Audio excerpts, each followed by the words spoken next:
Hey, what's up, guys? Welcome to Good for the Soul, episode number 7. In this episode, I sit down with Christy Campbell. She's a nutrition coach, a CrossFit coach, a Navy veteran, Navy spouse, mom of 3 kids, and currently the owner of FitMe, which I'll get into in a second. But most importantly, she is also a jiu-jitsu blue belt, which is super rad. And so I met Christy through Greg Anderson, which in this podcast, we don't get super into her history. So if you guys want to know a bit more about her own history, you can go to Endless Endeavor podcast from Greg Anderson, and she's on episode 18 and 45. In this episode, just really wanted to dive into jiu-jitsu and the female perspective. But all around, Christy's such a rad person, and yeah, we click, we get along well. I want to talk a little bit about FitMe real quick to give her an awesome shout out.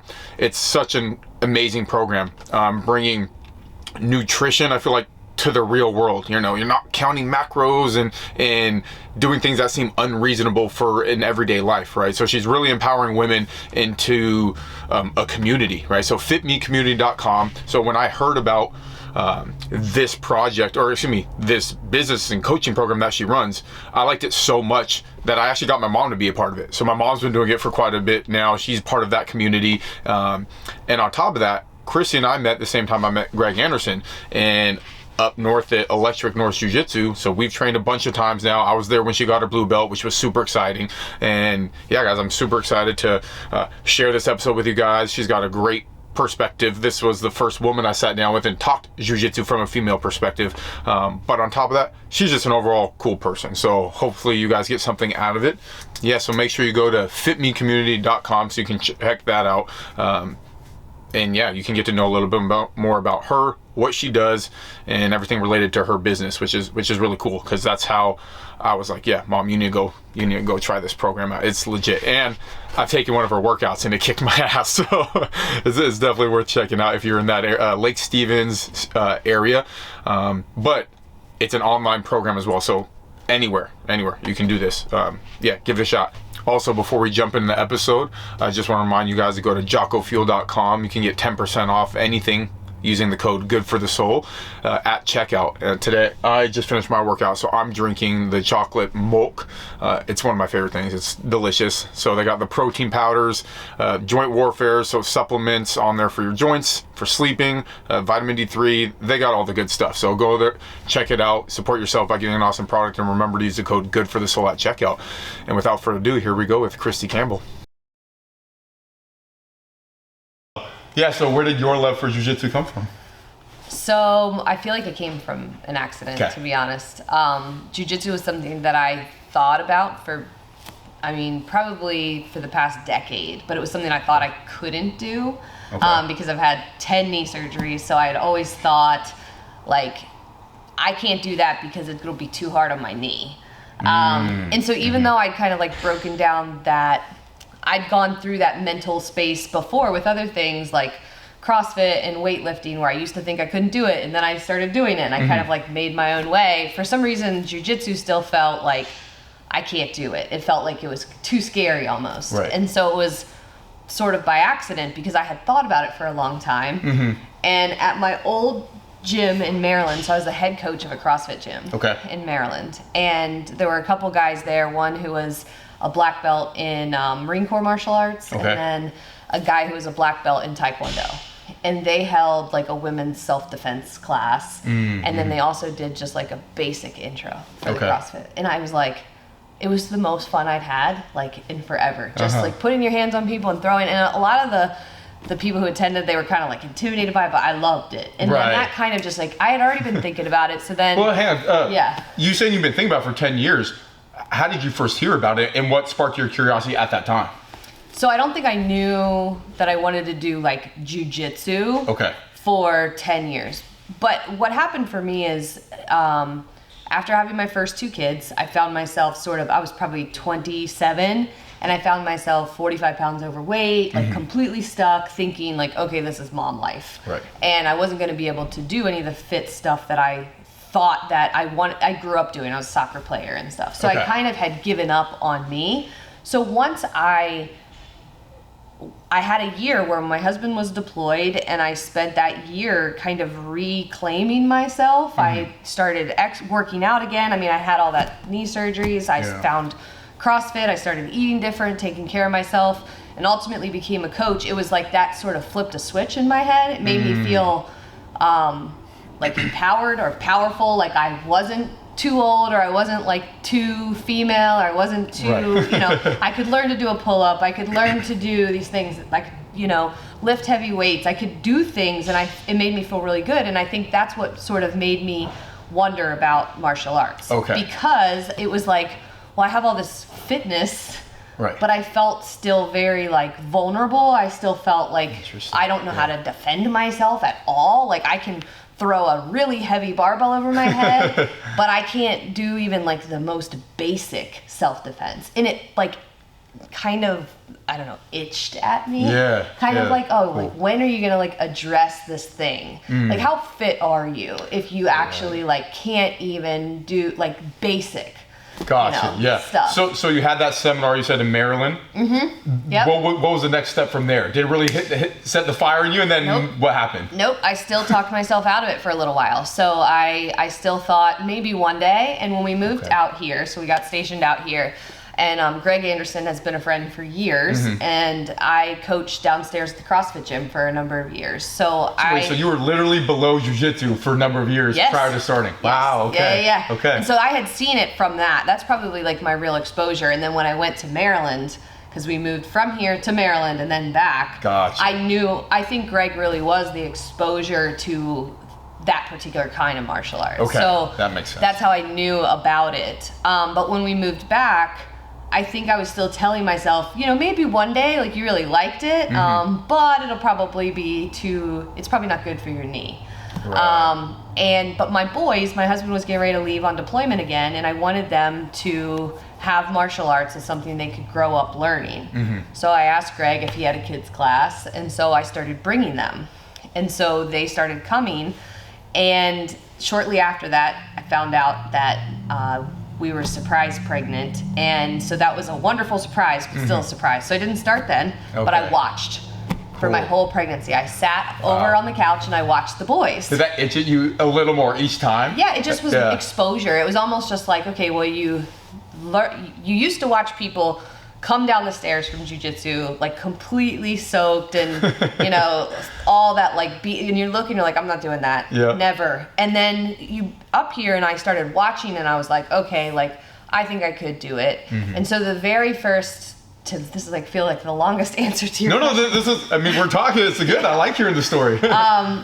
I watched, and through my whole pregnancy I watched, and then I had my daughter Georgia, and then 3 months after she was born, I decided I would start. It was like, why not now? Cool. And actually it was like even less of a good time. I mean, because when you're 3 months postpartum, your body's even kind of messed up, and you're not strong and stuff. Like it was probably even less obvious of a time to start, but I started going to the kids class. Cool. For a couple of months. That's great. And so that was like my first exposure, and I would just kind of participate in the kids class and do whatever they were doing. And then I started going to sleep at night thinking about jiu-jitsu, and I was like, what is this stupid thing?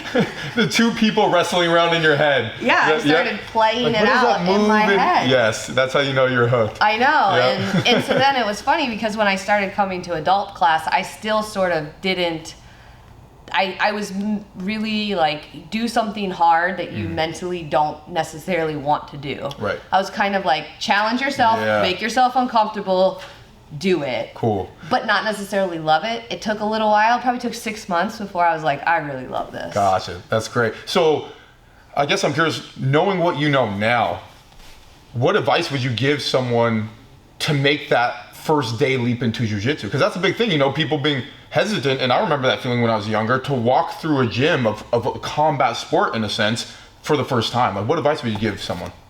I think for women who may be watching this and who are thinking like, I could never do it, you absolutely can. So advice one would be just to go ahead and like remove your beliefs or misconceptions around whether or not you can or can't do it. Right. And then go into it with an open mind that it will be using your body in a way that you're not going to get anywhere else. So, I mean, like in the gym, you're going to be very much like up and down. You're going to pick up a barbell and you're going to push it over your head, and that's cool, but this is different because you're going to be moving and rolling and stuff. And I think if you can just embrace that as something positive, then it makes the other stuff that takes a little bit longer to get over. If you're new. No, that totally makes sense. Then, because the other stuff can be a little bit startling. Yeah, definitely. So what you made it, right? You're starting jiu-jitsu. What was that first 3 to 6 months? Because you said, hey, it took about 6 months before you really fell into love with jiu-jitsu. Because I think that process may be different for everyone. For me, it was immediate. I got beat up once, and I was so scared that I have to do this because regardless of what the pain is, I need to learn how to defend myself, but that's not like that for everyone. Yeah. I think it felt at first like I was a little child being put in a laundry machine by somebody.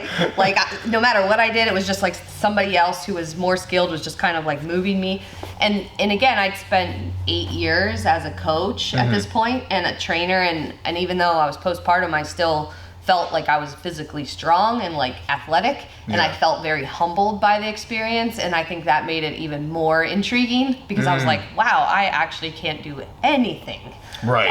Right. So that's kind of what those first 6 months feel like. Gotcha. You feel like you can't do anything. Yeah. If you don't have a martial arts background, your first 6 months of jiu-jitsu, you're going to feel like a little kid almost. But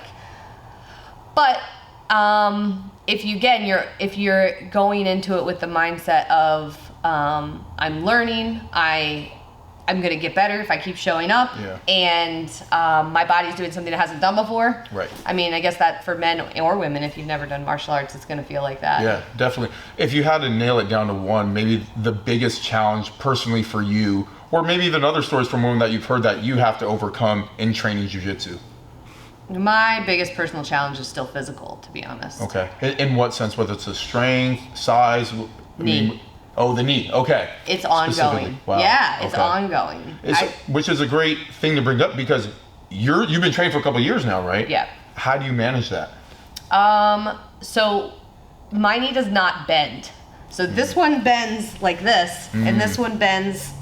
That's all I got today. Oh, wow. Okay. And so we just finished a class on, Probably the worst thing for that position, bow and arrow chokes. Yeah, we just did bow and arrows, so I can do it on this side. I can't do it on that side, but I can kind of do it on that side. I just have to do it a little bit different. Right. So I can't sit into that leg. It doesn't bend the same way. So Greg has always given me the advice of, try it, and then it doesn't work. Now we're gonna figure out what does work for you. You're gonna develop your own game. Right. But I try not to. What I've learned in 3 years of doing jiu-jitsu is that sometimes there's something that I think that I can't do ever, and then that's not the case. Okay. So I thought I could never do butterfly guard. Interesting. Because I thought I can't have you push down and I can't be in there. But when I learned to do it more correctly, then I realized I could do it. It's still not my favorite thing. Of course. But I think for me, that is still my ongoing biggest thing is my challenge is working with my knee and working around it. And so I think it's just developing your own game and also being willing to show up even when you're not 100%. I mean, unless you're 18 years old in perfect superhero shape, you're going to show up to jiu-jitsu hurt. And so if you just wrap your head around that, then that'll be better. No, for sure. And and I heard you on Greg's podcast. You have such an inspiring story, which I'll share in the show notes where people can get your history. But it's a great point to remind people of, hey, you can work around whatever injury or excuse you have in your head. There's been times where, hey, broken hand, or I'll tape it up somehow and at least drill. And if you have ongoing knee issues, you figure out a way to work around that. So that's a great reminder for us. And also for people, again, me trying to draw people in jiu-jitsu, Yeah, even if you have something that has been ongoing, I mean, it kept me out of trying it for a while. It shouldn't have. Because it turns out that I've learned so much in 3 years. And even though, again, my game's going to look different because my knee just doesn't work the same. Correct. That's fine. That's just is what it is. At the end of the day, it still doesn't matter because my original premise is that I want to be someone who at least has the body awareness and the basic skills to do the minimum self-defense. Yes. And I want to be able to have my fitness translate into something that is practical. I mean, I'm not like going out looking for fights. I have no desire. And like, I also don't want to be in a situation where that happens, but I feel a lot better about even when I'm doing things in the gym, like lifting or pull-ups or something, because I have jiu-jitsu, it just feels different. Right. No, that's great. It gives you a sense of confidence that I don't think you can find in other areas or other sports. Being able to defend yourself in some way. So the process of you training, you have your blue belt now, you've been at it a couple of years. What do you specifically look for? And again, asking from a woman's perspective, because there's no way I'll ever truly understand it. So I appreciate you talking about it.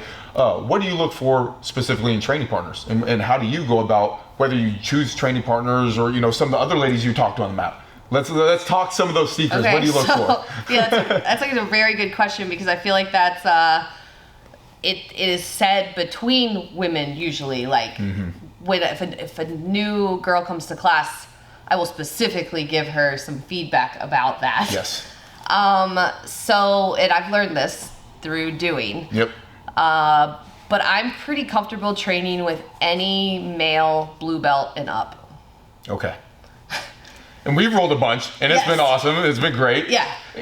Can you explain why that is? The reason is because I find that white belt males, especially if they are brand new, they don't have any jiu-jitsu skills yet, but they do have strength, and they do have speed, and they have power that I can't match at all. And so I don't think that they intend to hurt you, but I've just found that it's more likely to feel like that, where I'm not. Again, I don't think it's never intentional, but if I was brand new, if I had a brand new friend who just started to come, I would tell her when it's time to roll, like pick a upper belt. Cool. Or like roll with one of the girls until you have been around for a little bit. And then by all means, like I'm not intimidated to roll with white belt guys now, but I don't roll with a brand new white belt dude who's twice my size. Cool. It's just a bad idea. No, that totally makes sense.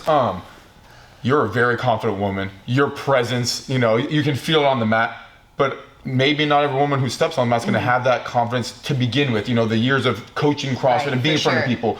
What are maybe some tips for those women to be able to say no on the mat? Because that's a hard thing. You step in the gym for the first time, hey, come train with me. Such a good question. I think if you find yourself and you're uncertain about training with someone and they're like, say, hey, you want to roll with me? And you're like, I don't actually know. Then one of the best things you can do is ask to work from a specific position. Or tell them, I am brand new. Like, can we slow this down to like medium pace? Yeah. And usually if you ask that, no matter if they're new or not, like they're going to bring it down. Cool. And so I think just saying that, like, hey, I've been trying to work on, mount, or I've been trying to work from the back. Do you mind if we start there? Again, it kind of like just changes the dynamic a little bit as opposed to like 3, 2, 1, go. Of course. But I think that's a really good question, kind of like navigating that as a female. I think the other thing, like, a lot of women worry about before they start jiu-jitsu is it's going to be weird to be like all like wrapped up with guys who, and I think there's a couple answers to that. Like, one, the gi really helps. There's that barrier. Right, but it's also contextual to me. It's like here in this place, on this mat, in this space with the gis on, it's not like that, and so it doesn't feel like that. So a lot of women think that, like, oh, there's like some dude's gonna be like, like wrap my legs around some dude and like where there's a connotation to it. It's weird, it's uncomfortable. I'm like, no, it's not like that, but I think people need to hear that. It's not like that. And so the gi does help, because again, it's not even just the barrier, it's like you're putting on a uniform. Whereas, like, for example, like if you were in medicine, or if you're a first responder, or if you're whatever, interactions between people are different when you've assumed that frame. And so this is the frame of martial arts, so it feels less intimidating to like be in such close contact. But make no doubt about it, I tell people the truth. Like, you're gonna be all up in people's face. Absolutely. Have you ever had to say no early on, and in what way can we make it okay for women who are uncomfortable to be able to say no much easier? You mean like during a roll? Or hey, I don't feel comfortable rolling with you. No is also an okay answer. Because from my perspective, I want to make sure the rest of us as training partners are doing the best that we can for a good, healthy gym culture. You know?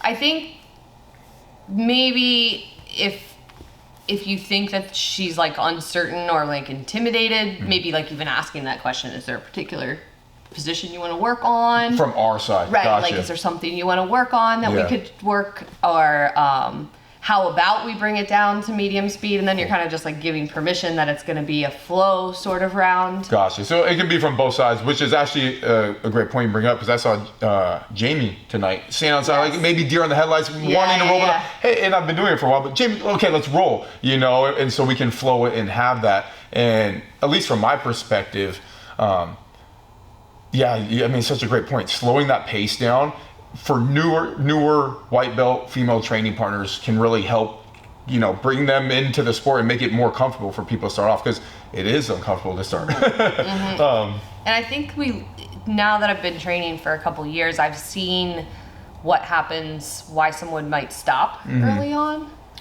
You know? What would something like that be? What's a good, not a good reason, but an unfortunate reason, you know?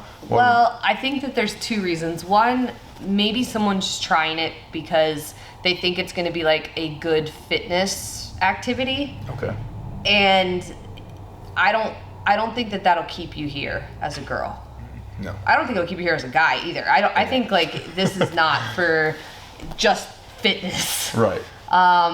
So the people who come and they're like, oh, I'm just trying to lose some weight or get in shape, I mean, like, they're going to be here for a little bit, and then it's a lot. But then sometimes that first injury, I've seen that for guys and girls be a thing. No, that makes sense. Yeah, that first one can really knock you off the path, because you start questioning, why am I doing this? You're like, and again, if you're doing it to just lose some weight or get in shape, you're not coming back after you break your toe. Yep. Well, I broke my toe in my first 6 months, and I put it straight into the mat. Like, I guess, you know, because I didn't know what active toes meant, so I was trying to do it, but I like did it wrong, and so straight in the mat. Yeah, that hurts. That sounds rough. Yeah, I actually was having this conversation with one of my main training partners recently, where jiu-jitsu, the more you do it, if you're not doing a lot of wrestling, is actually anti-fitness, because you're learning how to be more efficient with your energy and being more technical. Yes. So the higher level you get, the more you need to actually focus on your fitness outside of the gym. That's true. So that you can stay healthy inside the gym training. So that's something I've had to work with as well, dealing with injuries, but I just want to do jiu-jitsu because it's fun.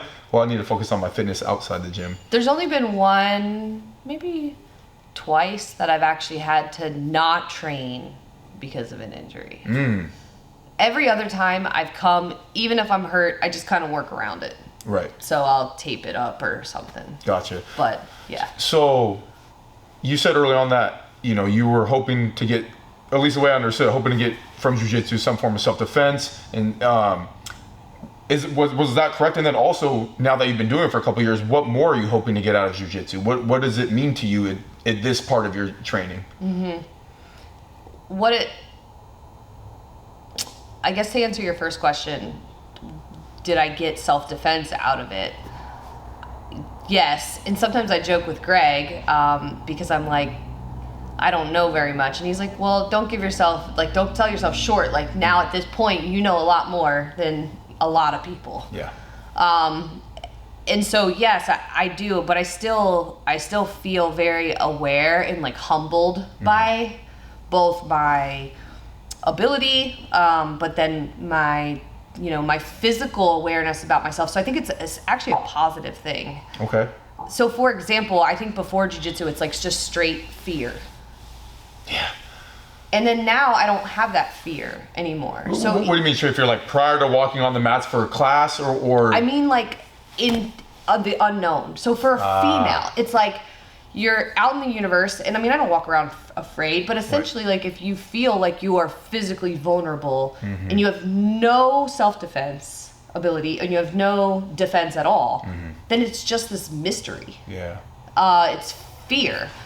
And so if there's ever like a situation that's happening or something, again, it's like what jiu-jitsu's done for me is given me a different sense of awareness and being, so that even if I do feel afraid or something's going on that makes me feel uncomfortable, I don't feel that sort of like panic darkness anymore. It just sort of feels like familiar. Right. Yeah, it is very familiar. We're here halfway suffocating all the time in rolling sessions. So no, right. that's a great point. And that's actually, you're describing something that I felt very early on as well. Like 3 months into jiu-jitsu where like I was a completely different person. And I actually was talking this at the time with my mom and sister, describing this feeling where, I used to be kind of on edge, a little nervous because this false sense of confidence. I had to bolster myself. And my sister looked me in the eyes. She said, now imagine that being my size. Right. No testosterone in my sister, and being a small female. And it blew my mind because there's no way I could ever experience that level of what you're talking about. So jiu-jitsu has helped. So jiu-jitsu's helped a lot with that because, again, I do feel like I do have some self-defense skills, but more than that, I just feel like I have a different sense of awareness around people, around bodies, around my physical abilities, around like what it feels like to be grabbed or choked or startled or any of those things. It just feels different. I mean, something as small as a couple of months ago, I was in line at Starbucks. So I was like in the drive-through line. Yep.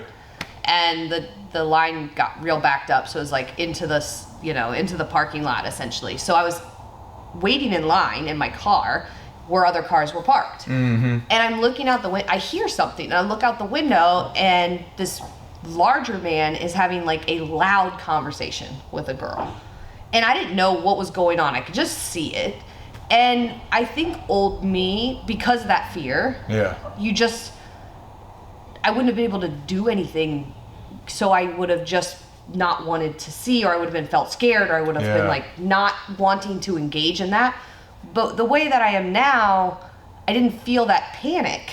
So I still didn't like get out of my car. I'm not gonna pick a fight with some crazy giant man, you know? Of course. But I just didn't feel that panic. So I rolled down my window because I wanted to hear what he was saying. I wanted to like be present in the situation and understand. And of course, if he like had done something, I would have absolutely got out of my car and done whatever that I could. But I was just much more present. Yeah. And I think like that's like an internal change that's like reflective of confidence, of just training, of doing reps. So that's the only way I can describe it. It's kind of hard to that's great. And it's making me grin ear to ear right now because that's exactly why I'm trying to share experiences about jiu-jitsu. Get more people involved in it because it helps your everyday life outside of jiu-jitsu. Yes. In the situation you were just talking about, helped you stay more calm, aware of your surroundings. You know, there's no flood of panic. Right. That's so amazing to hear because when women start jiu-jitsu, I think more times than not, they're dealing with that sense of fear more than men ever can. And so that's really cool to hear that that's kind of helped overcome some of that. You said it took about 6 months for you to really fall in love with jiu-jitsu, maybe make it passion. What was that learning progression like for you for day 1 to 6 months? And then what can other women expect stepping on the mat for the first time in that learning process about jiu-jitsu?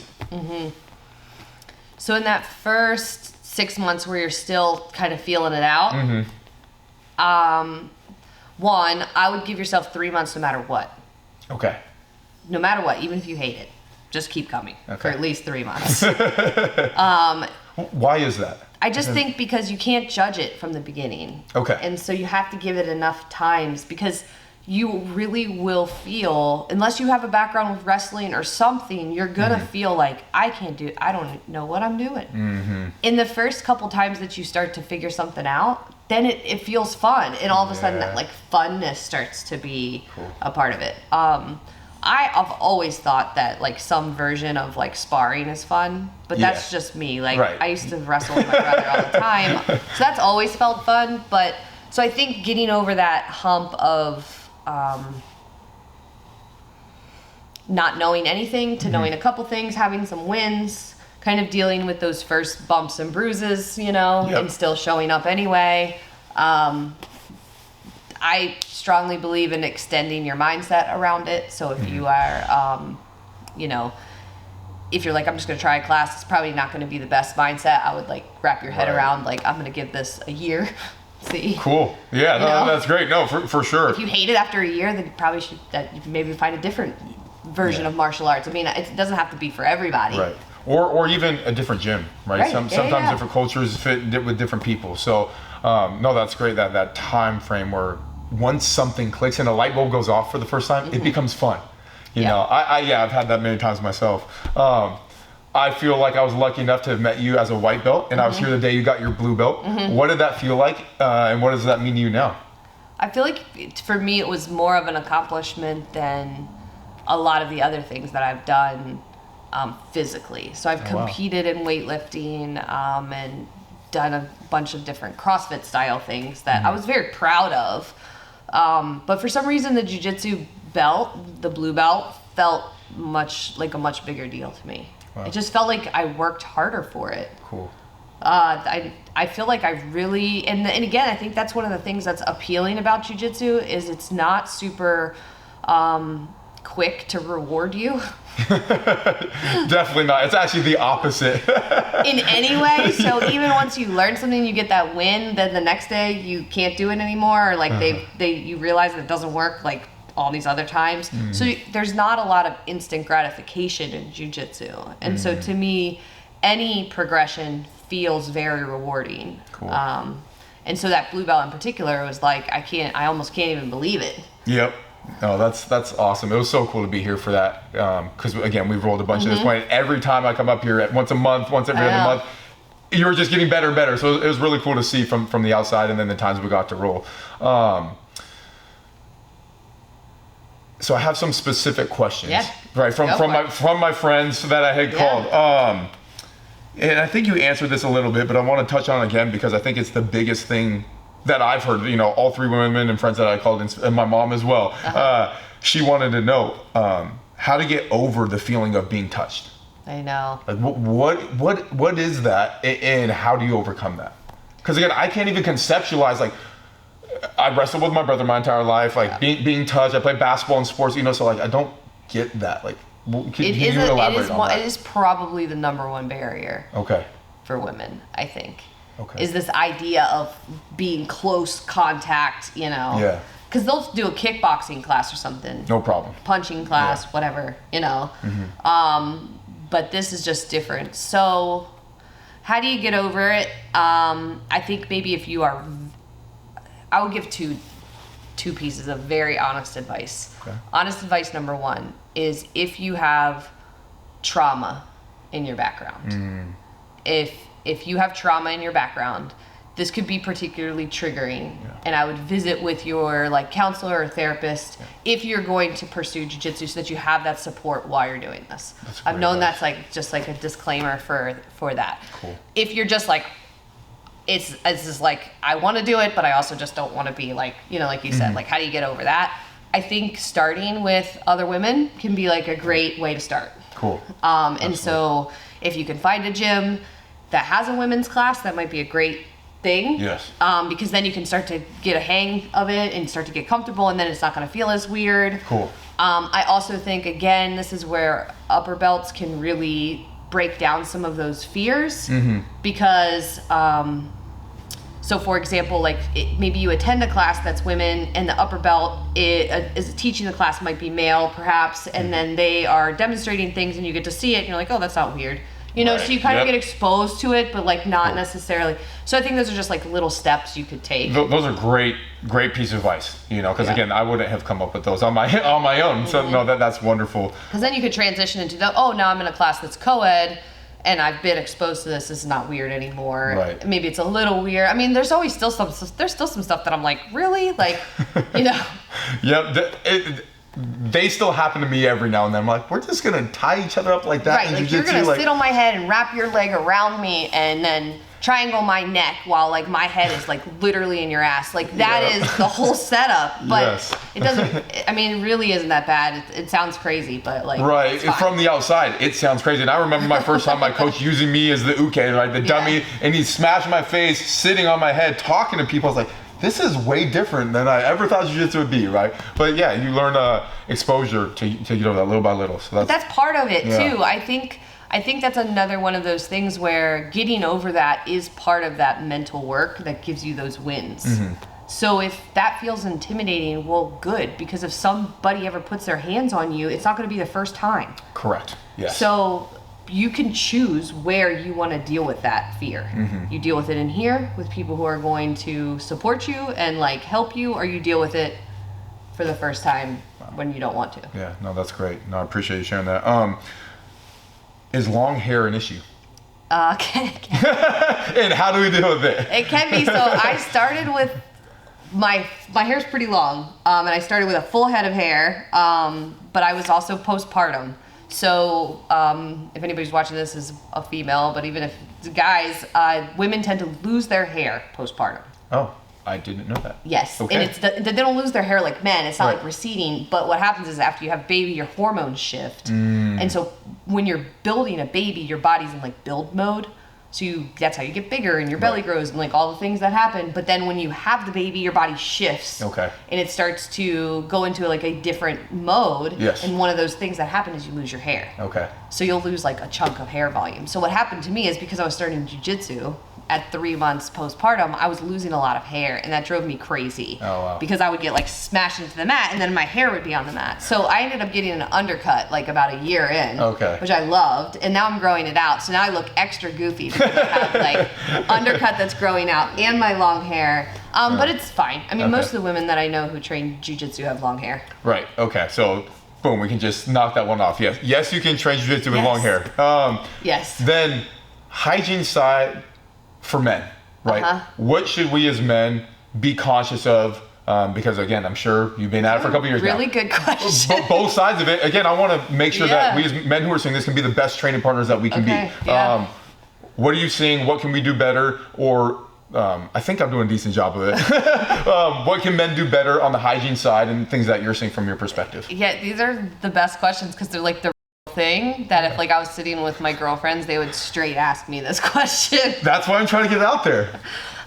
So from a hygiene perspective, you know, here's my standard. When I go home from jiu-jitsu, I take a shower with real soap and my gi gets washed every time. Okay. So I feel like, I don't know if that's the standard in general. I know some people who are in the gym all day, so they should be the standard. Right, that should be the standard. It should be the standard. If you put on a gi and you sweat in it, it gets washed that day. Right, and so that's what we do at my house. That's what I do with my boys. And so if that is a similar standard, it's really obvious usually because like the gi smells like it's been washed and your body doesn't smell. Now at the end of class, everybody's gi is soaked. You're sweating, like you don't care then. But you can tell if somebody hasn't washed their gi in a week. I won't roll with you. Good. Because it's literally I'm going to smell like that for the rest of the day. I don't feel like it. Yep, absolutely. And to be clear, I won't roll with you either. If you haven't washed your gi in a week and we're about to slap bumps, like, hey man, like, no. Like, we all know better. If you're, unless you're a day one white belt, but your gi shouldn't smell like that anyway. So even then, I mean, it's like, learn that lesson early. Cool. But yeah, that's probably the only thing. I mean, normal skin sweat smell doesn't bother me. Gotcha. I don't think most women are bothered by that, but the gi. I think this is a big one that maybe women may be curious about. Right? Sometimes we wear rash guards underneath our gi, sometimes we don't. What's more comfortable for a woman? Good question. So like what I have on today is not my favorite to wear. Like this is fine because it's kind of like a higher neck, but it's not high. So this is fine. This is tolerable. But I wouldn't go any lower because you'll feel like you're falling out. So if you have like a low sports bra, you're not going to feel comfortable in it. So my favorite thing to wear is like a high neck sports bra. Okay. That's what I like to wear. I don't like the feeling of the rash guard, just like personal preference. So I prefer that because then I feel like I'm all like covered up and in. But then it's almost like the guys who don't wear shirts. So it feels like exactly like that, but you're completely covered in. So I think that's good. And I think wearing a t-shirt is also like just for women, like a nice way to like feel extra covered up or just kind of like you're not losing yourself. Because again, it's not like you're like trying to cover up, but you are going to be all twisted and like smushed and stuff. And so your clothes can get moved. And so then you're not thinking about it. Right. I think that's really the thing is I don't want to be thinking about my clothes. I want to be thinking about what I'm doing. Yes. It's important. And then on the guy side. Does guys wearing rash guard or not, does it bother you? Did it bother you at time? What are some things you hear about that? Yeah, I think it's a good question too. I think the real honest answer is it just depends on the dude. Yeah. I know that's like kind of shitty, but it's true. It's very true. It's true. Yeah. Like it truly depends. Like if your skin is healthy and in normal grooming level, then you're like, fine. I mean, it's skin. It's like, I mean, yeah, it grosses you out sometimes if like somebody's like chest hair gets stuck on you, but my hair gets stuck on people all the time, so it's just, that's okay. It's just part of it. Yep. But yeah, I think my straight, honest answer is like, if your skin is like peeling and like you got stuff going on, then like cover it up. Cool. That's just good hygiene. Yeah, no, absolutely. Yeah, and I have to be conscious of that. I'm a Latino guy. I have chest hair, so I have to be groomed if I'm not wearing a rash guard. Yeah. And if it's getting out of control, I haven't groomed in a while. That's cool, I'll put on a rash guard, and because I am conscious of it. But we're trying to share those things with you guys of how to be conscious of those and what to look for. If you look down, you're like, then let me throw in a rash guard real quick. Yeah, I mean, like a normal, like little amount of chest hair, like doesn't really bother me. But it's, again, if it's like somebody's like overflowing, like that's gonna be like, you know? Right, exactly, yeah. Put on a rash guard if that's you, please. even for me, here's the other thing. Even for me, it's like, dude, I don't want being smashed with your chest hair on my face. In your furry chest, and it's fine. It's just like, it's a lot when you're actually trying to roll, and it's distracting. So, I mean, like, I think that's the thing too. Absolutely. But I think guys, I mean, have their own grooming things. Like, I'm careful. I don't want to like rip out your beard or your facial hair. You know what I mean? So like, I think that's just like, some stuff is just part of you. You know, being a good training partner. Like, I don't want you to rip out my ponytail. I don't want to rip out your facial hair. That's so a it's great like, point. hey, like, let me move your hair real quick so you don't get, your hair ripped out. Being conscious of the norms, I think is what you're describing now. Because Tyler, big beard, and if the one maybe rare time I've taken his bag and I get close, like, okay, I'm not going to just grab a handful of his beard and rip on. We're not, we're going to be good training partners. That's what we're trying to get at, how we can be the best training partners for each other. Let's see.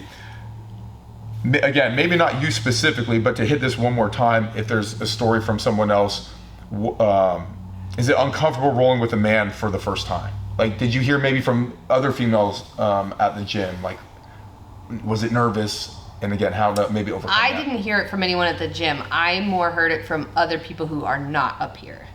So they would ask me, like, isn't that weird? And I'm like, no, it's fine. So I didn't think it was. Cool. But I'm very like you said, I am very comfortable in like male situations. I was in the Navy. I've coached CrossFit. Like, I did not have that. I don't have a trauma background. You know what I mean? Like, I felt like I was a little weirded out by it, but I was going to be fine. Okay, cool. But I think, again, like taking like steps into it, I think it's going to be okay. Cool. And again, it feels like upper belts can do a really, can speed up that process.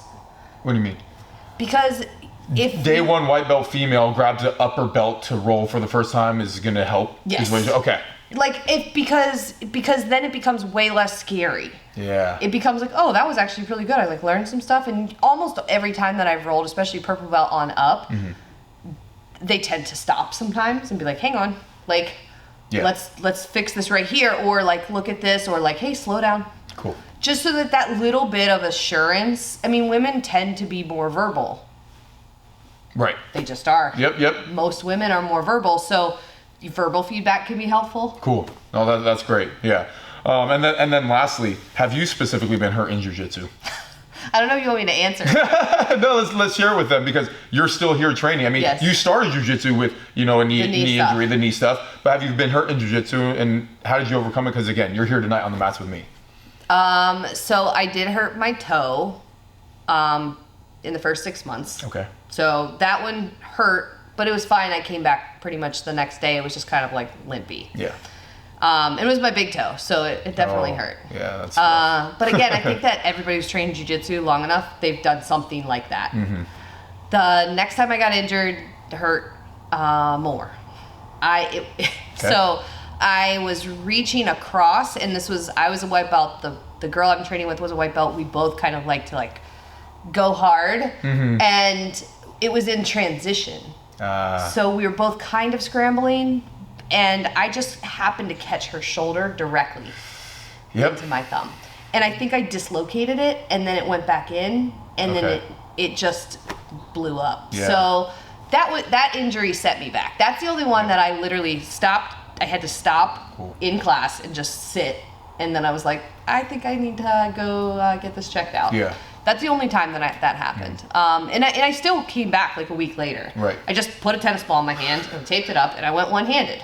I've done the tennis ball trick multiple times, because you can't jam your fingers with that. No. But I think it is important to let people who may start jiu-jitsu know, like, hey, you're gonna get bumped and bruised. Yes. Like, something is gonna happen, but you'll most likely survive, which most people have who train jiu-jitsu. You get, a knee issue, hands, toes, something happens and you can't come back from it. I think that's important to share so that we don't scare people off like the first time someone gets hurt, like you were describing, they don't come back from that. Like, hey, maybe knowing it's going to happen and just expecting it, and then once it does, you check it off the list. You know what I mean? Check it off, and again, I feel like your fingers and toes, if you're brand new to jiu-jitsu and you're trying it, like those are going to be the things that you tend to mess up at first because you're going to miss.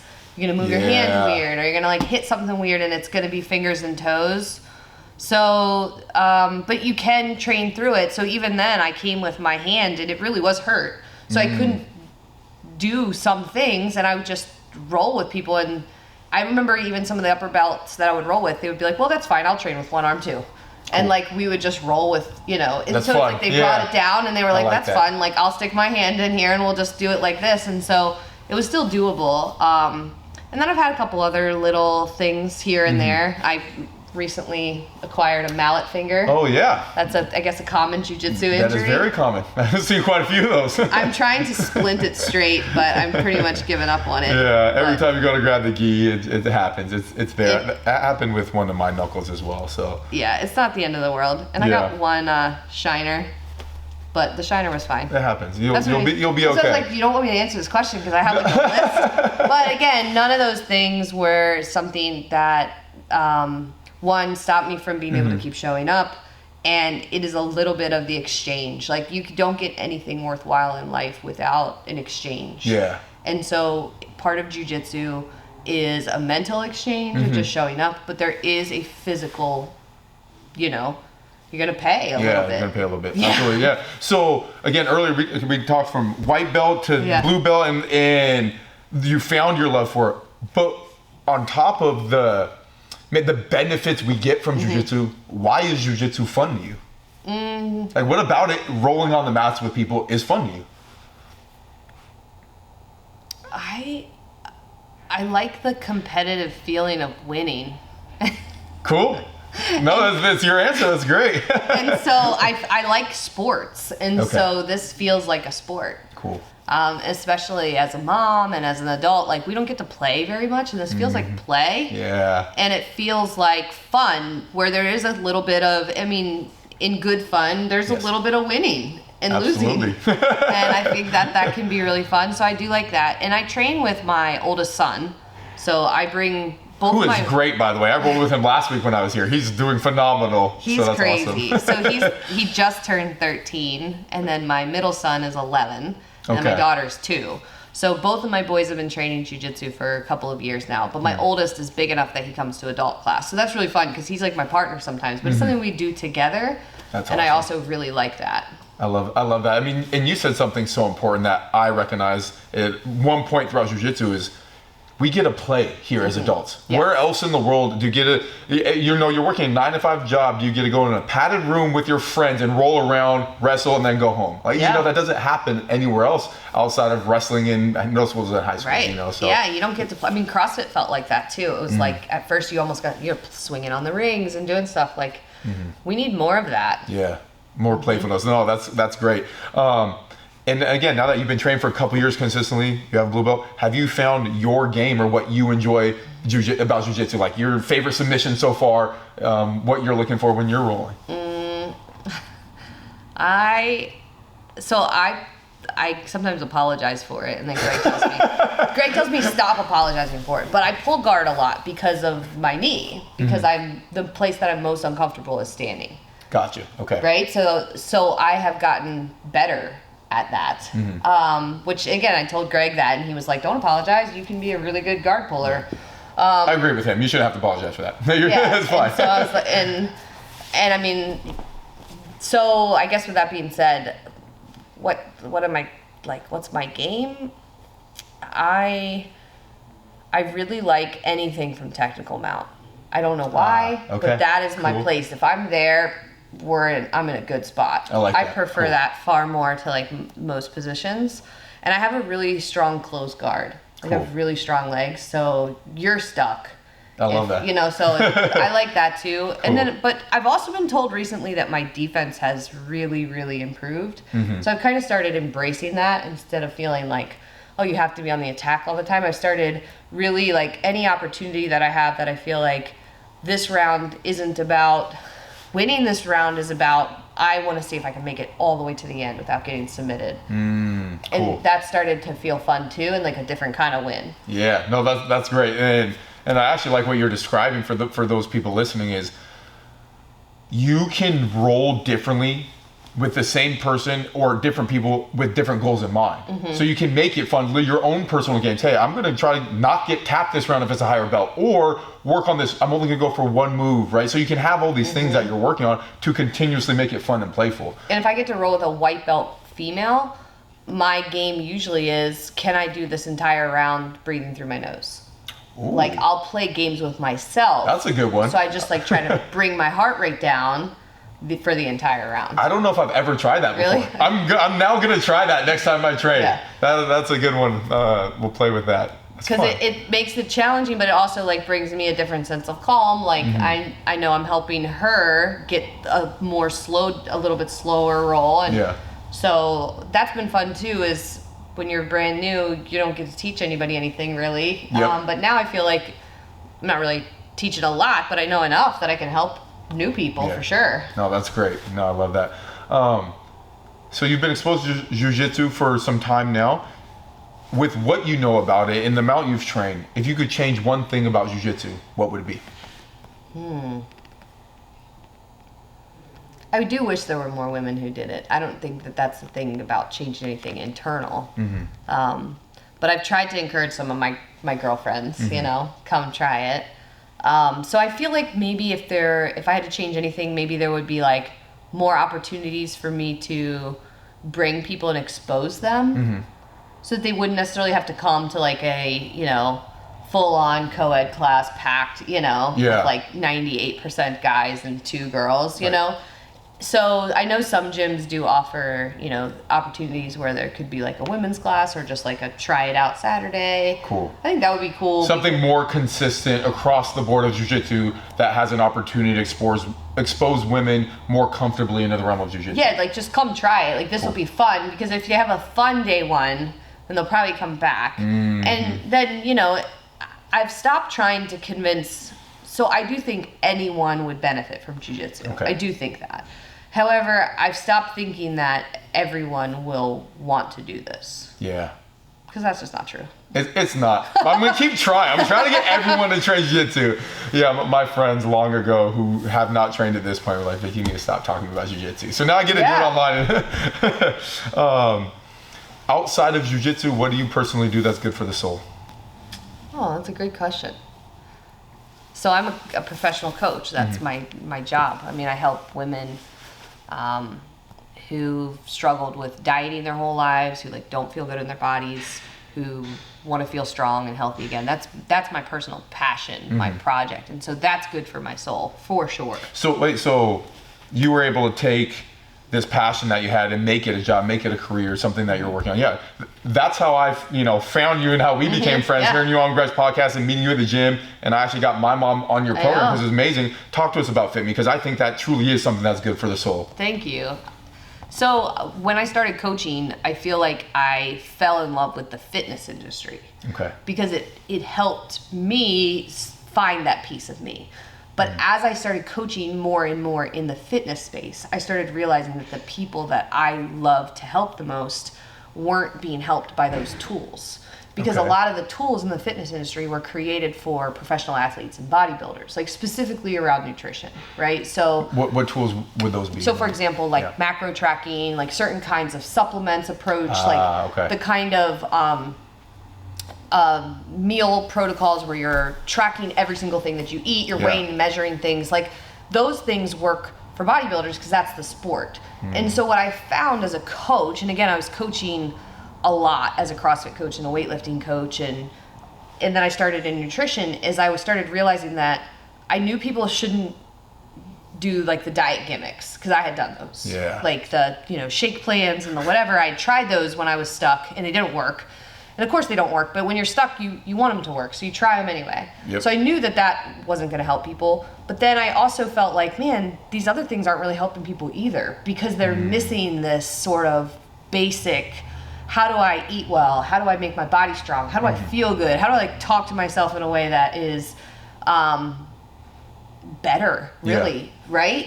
Because women especially get in this thing where we push everything ahead of ourselves, and we're like, well, it's not my season. I'll take care of myself later. Correct. You know, I'll take care of myself later. I'll take care of myself later. And then all of a sudden you find yourself, you're gone. So it's like, I found my true passion wasn't just in exercise or fitness or nutrition. Like, that is stuff that I learned to help me with my real passion, which is to help women rewire what they do every day so that they can be healthier and fitter. So my favorite thing is helping you change the things in your daily routine that if you do them consistently, the weight loss that you've been looking for your entire life starts to happen.